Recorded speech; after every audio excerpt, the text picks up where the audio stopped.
পাথর বানিয়ে দিয়েছেন। পাথর যখন বানিয়ে দিয়েছেন তখন কি করেছেন, তখন সেই খাবার যখন মেহমানদেরকে দিতে শুরু করবে তখন কাপড় উঠিয়ে দেখছে সব খাবার পাথর হয়ে গেছে। তখন তাড়াতাড়ি করে কুলছন চলে এসেছে তার আব্বু হুজুরের কাছে, এসে বলছে, আব্বু আমার সর্বনাশ হয়ে গেছে, আমার মান সম্মান সব চলে গেল। তো বলছে, কেন তোমার মান সম্মান কেন চলে গেল? বলে কি, আমার মেহমানরা সবাই খেতে বসে গেছে, সবাই খেতে বসে গেছে, আর সব খাবার আমার সব খাবার সব পাথর হয়ে গেছে। তখন বলছে, আব্বু হুজুর আপনি যাই কিছু করেন, যদি আপনি না করেন তাহলে আমার মান সম্মান আর থাকবে না।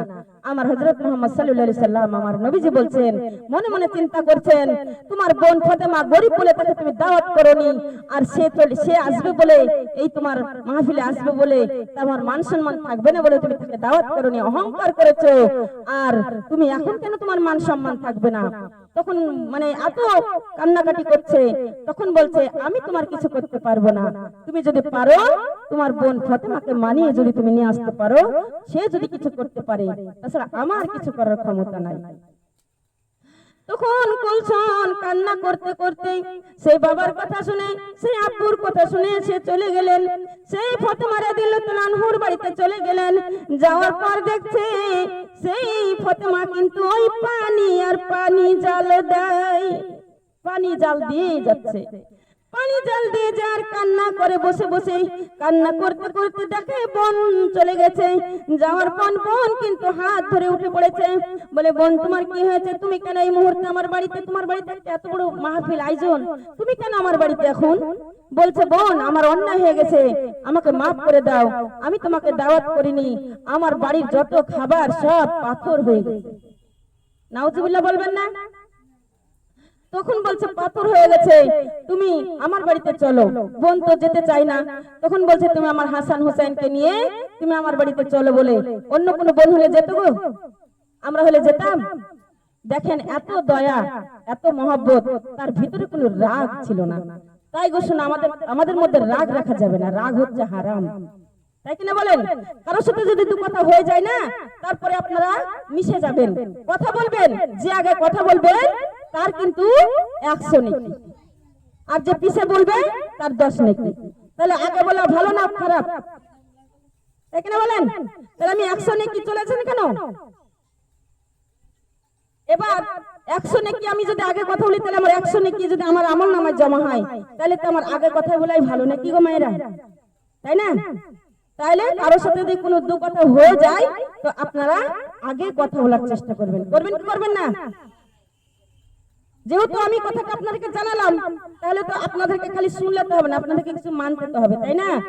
যে এই কথাটা বলেছে, এই কথার দৃষ্টি এটা হবে, তাই না? এটা করলে গুনাহ হবে, এটা করলে নেকি হবে, তাই না গো? এটা বুঝতে হবে না? তাহলে ও গো আমার কবর ভাঙা মাটি, দুনিয়ার মায়ার পিছনে তোমাকে জেনেছি খাটি, ও গো আমার কবর ভাঙা মাটি, দুনিয়ার মায়ার পিছনে তোমাকে জেনেছি খাটি, কবে জানি ডাক দিবে মোরে হায়, তোমার শীতল কোলে, তোমার বুকে শুয়ে পড়িব বিশ্বের মায়া ভুলে, ও গো আমার কবর ভাঙা মাটি, দুনিয়ার মায়ার পিছনে তোমাকে জেনেছি খাটি, কবে জানি ডাক দিবে মোরে হায়, তোমার শীতল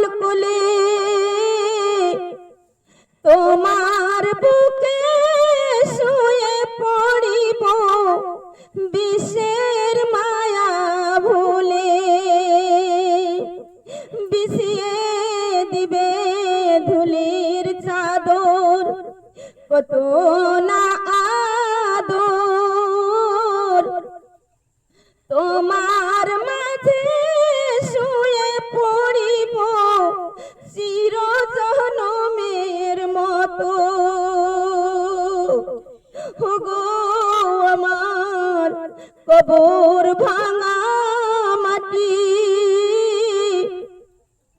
দুনিয়ার মায়ার পিছনে তোমাকে জেনেছি খাটি।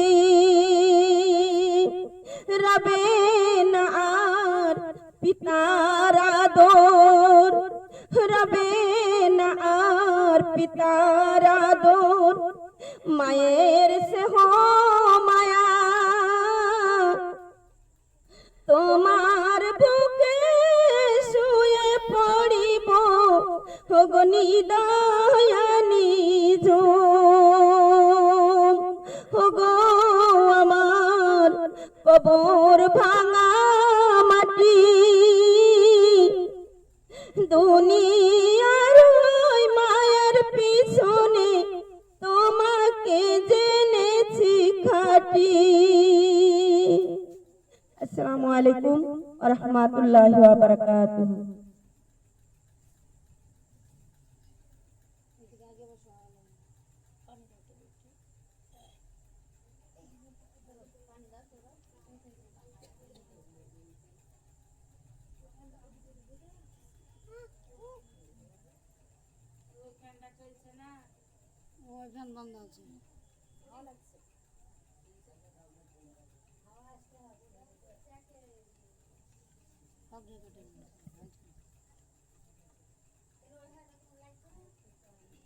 সেই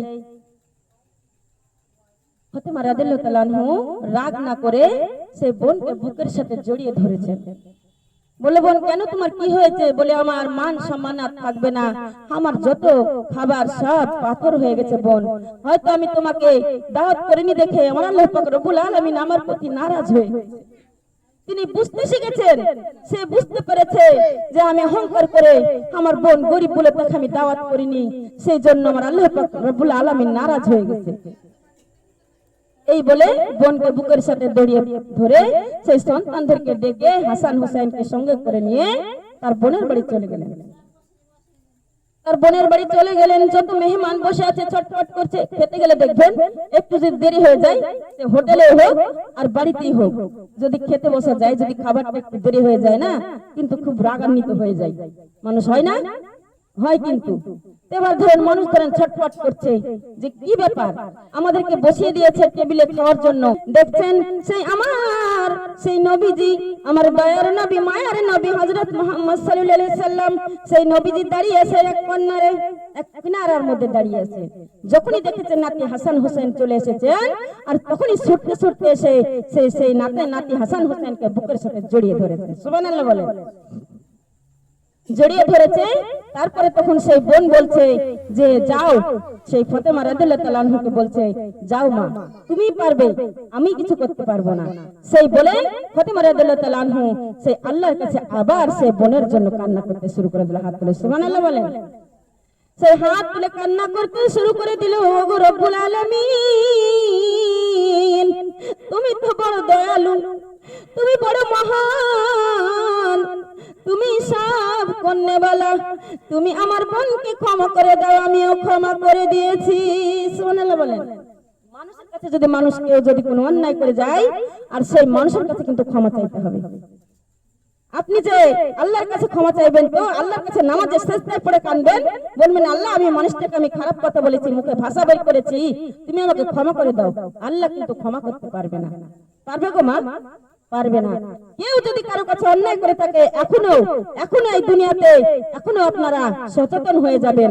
কেউ যদি কারো কাছে কোনো ভুল করে থাকে, তার কাছে ক্ষমা চেয়ে নেবেন। তখন আপনি যখন ক্ষমা চেয়ে নেবেন, আর সেই মানুষটা যদি আপনাকে ক্ষমা করে দেয় দিল থেকে, আমার আল্লাহ পাক রব্বুল আলামিন ক্ষমা করে দেবে। সুবহানাল্লাহ বলেন। তাহলে মানুষের কাছে কোনো রাগারাগি করে থাকা ভালো আছে নাকি বলেন? ভালো নয়। আর যদি আপনারা কারো কাছে কোনো ভুল করে থাকেন, বুঝতে পারেন যে আমি এটা ভুল করেছি, ক্ষমা চেয়ে নেবেন। ক্ষমা চাওয়ানো কোনো লজ্জার কোনো বিষয় নাই, কোনো ছোট বড় নাই, আছে গো, কোনো ছোট বড় নাই। আপনি আরো বড় হয়ে গেলেন। আপনি যদি কারো কাছে ক্ষমা চান না, আপনি আরো বড় হয়ে গেলেন। আমার আল্লাহ পাক রব্বুল আলামিন আপনাদেরকে বড় করে দিবে, বুঝতে পেরেছেন? কখনো ছোট ভাববেন না। তখন ফাতেমা রাদিয়াল্লাহু আনহু হাসতে দুখানা তুলে আল্লাহর দরবারে যখন আবার কান্না করতে শুরু করে দিল, তখন ফাতেমা রাদিয়াল্লাহু আনহু সেই কুলছনকে বলল, যাও বোন যাও, একটা সাদা কাপড় দিয়ে তোমার খাবার ঢেকে দাও, সাদা কাপড় দিয়ে খাবারগুলো ঢেকে দাও। তারপরে যখন সাদা কাপড় দিয়ে কাপড়গুলো ঢেকে দিয়েছে, আর আমার ফাতেমা রাদিয়াল্লাহু আনহু যখন কান্না করতে লাগলো, আর চোখের পানি যখন জমিনে পড়ে গেল, আর তখন আমার আল্লাহ পাক রব্বুল আলামিন সেই কবুল করে নিল। সুবহানাল্লাহ বলেন। তারপরে তখন বোনকে বলছে, যাও বোন, তুমি মেহমানদেরকে খেতে দিতে শুরু করো। তখন বলছে, তুমি কাপড়টা উঠাও। তখন গিয়ে দেখছে, কাপড়টা উঠে দেখছে সেই যেমন খাবার আবার তেমন হয়ে গেছে। সুবহানাল্লাহ বলবেন না? খাবার যেমন আবার তেমনই হয়ে গেছে। তখন সেই ফাতেমা রাদিয়াল্লাহু তাআলা আনহু সেই হাসান হোসেনকে নিয়ে সঙ্গে করে মেহমানদেরকে খাইয়ে সেই বোনের সম্মান কিভাবে রক্ষা হলো। তাহলে গরিব বলে, যারা বড় লোক আছে তারা গরিব বলে অহংকার করতে হবে গো? অহংকার